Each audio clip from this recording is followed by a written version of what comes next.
Hello guys! Ang labo talaga ng camera ko. Malinaw. Linaw ba? Yan. Paniyas.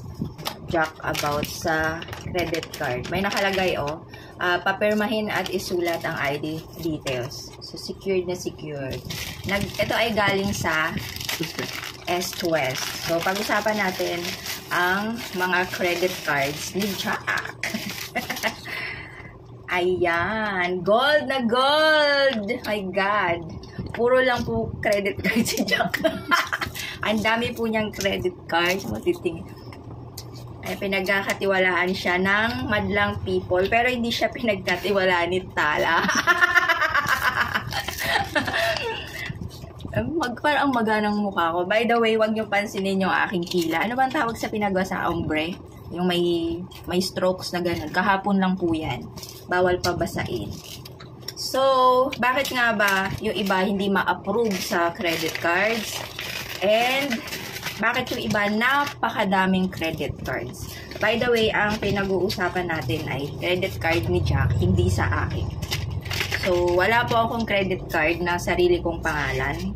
Pero, hindi ibig sabihin hindi ako ma-approve. Gold! Parang mas gusto ko na to kaysa dun sa RCBC. Sa dami ng credit card si Jack, meron akong isa. Kaya yung bag ko, nandun yun sa doon ko nilagay. Yung bago kong bag. May isa akong credit card, binigay niya sa akin, ako ang gagamit. Ayoko po kasi ng sa sarili kong pangalan. Pero lahat ng bangko ko nag-offer sa akin. Tinanggihan ko lang. And, ito meron akong sariling... Okay lang yan kasi walang number yan sa harap. Walang number sa harap. So, ito yung ginagamit ko. Credit card to. So, sobrang ganda nito, itong RCBC na to, na pagkakamalan siyang debit card. Diba? Kada ginagamit namin, akala nila debit card. Pero, RCBC po ito. Magkano ang limit nito? Bago lang to, diba?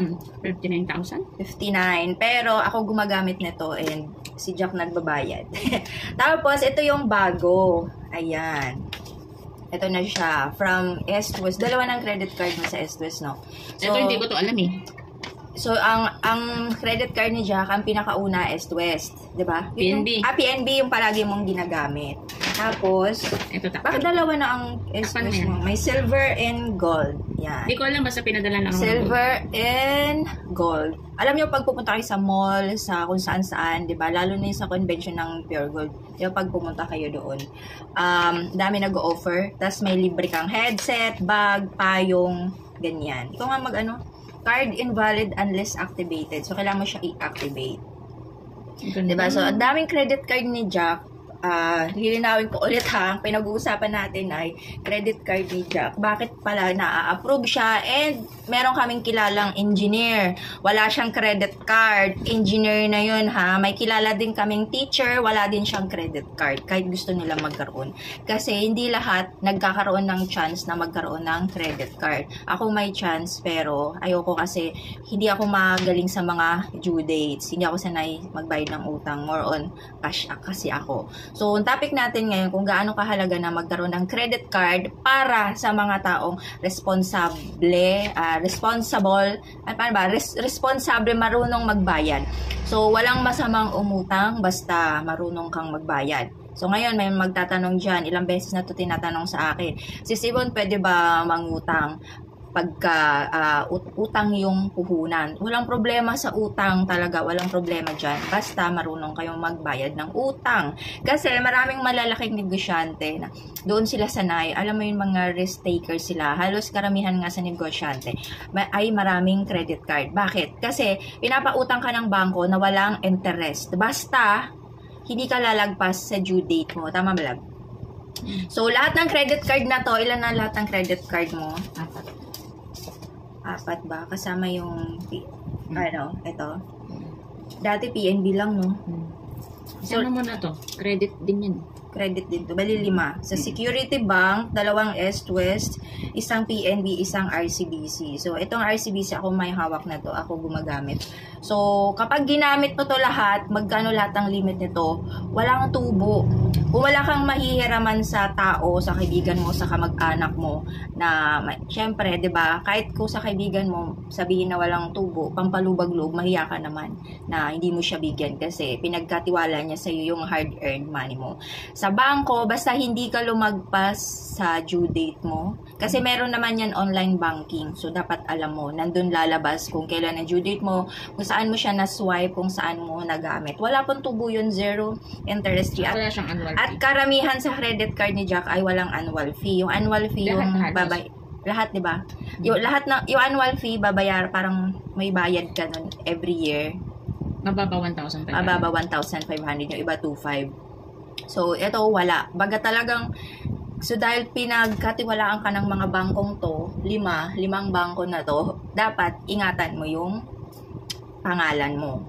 Ganon din ako kabilis na approve sa car loan. Yes, alam nyo ba sa car loan ni Jack, kung saan siya walang bangko, doon pa siya na-approve. Ganito kasi yon. Sa mga naglo-loan sa Tala, bakit hindi sila ma-approve kahit na may valid ID sila? Baka po meron na kayong utang before. Utang na nare-record, hindi yung utang sa kaibigan mo ha. Example, umutang ka sa G-loan, sa Bill A, sa Juan loan ba yun, or Tala, sa kahit na saan, kahit sa grocery kayo umutang, or sa lalong-lalo na sa bangko at sa mga lending. Yung pangalan nyo, yung ID nyo, yung mukha nyo, nakaano yan sa buong mundo. Nandun yung record na may utang pala kayo dito sa Tala, hindi nyo binayaran 5 years ago na. May utang pala kayo sa BDO na nakapending, Diyos ko, ilang taon na. So kahit po parang akala nyo nakaligtas na kayo, hindi nyo siya binayaran. Pero nandun yung record ng pangalan ninyo. So just in case na magipit kayo ulit, at pwede sa isip nyo matagal na siguro yun, nawala na yun. Hindi po nawawala yun, nandun pa din yung record. Kaya dapat malinis ang pangalan nyo, parang sa criminal record lang yan. Yung akala nyo nagtago kayo ng ilang taon, okay na. Pero andun pa din yung record ninyo. Kaya Usapang dapat credit card naman tayo. Yung umutang sa akin kung bakit inubos ko yung savings ko para ayun sa engineer yung sinabi ko. Sinabi ko na may kilala kaming engineer at teacher na hindi ma-approve sa credit card. Kasi yung sa teacher may loan na hindi nabayaran. Kaya hindi siya na-approve na magkaroon ng credit card. Kasi mayroon siyang history na hindi nagbayad.